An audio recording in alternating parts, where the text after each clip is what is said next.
Welcome to Upfront with Waheed Hussain. Today we are going to discuss about the Iran-US standoff in the Middle East and the energy crisis in the world and then its impact on the international economy as well as on Pakistan. I have a very prominent and eminent economic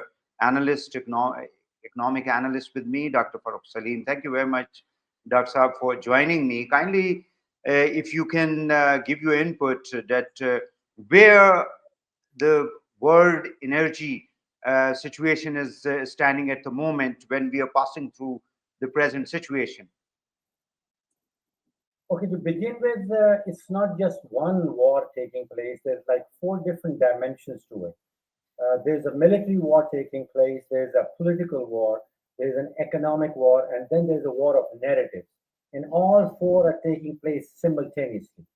I think there's been a movement from the military aspect of it towards an economic dimension, which is the blockade, the situation that we are in right now.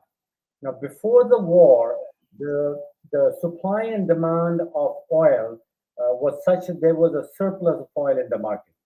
Uh, the globe needs about 100 million barrels on a daily basis. And prior to the war, we were producing about 104 million barrels. So there was an excess supply of about 4 million barrels, which used to put pressure, downward pressure on the prices. Now, after the war, or during the war, when the Strait of Hormuz got shut down, the world started running a shortage of about 10 to 12 million barrels a day. The prices shot up, but the prices went up, and there were two elements built into that increase. One was the fear element or the uncertainty element, and the other was actually a structural deficit.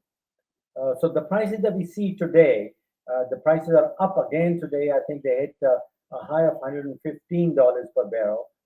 Part of that is actual deficit, the structural deficit, and the other part of that is actually a fear premium, which is because the Strait of Hormuz is shut down and the global demand and supply is not fully certain as to what the situation is going to be in the near future. Now, the other way to look at prices over the medium to short term or over the medium to long term is to look at the markets. The future market right now, if you look at the future oil market, you can buy a barrel of oil for January 2027 delivery at around $65 a barrel.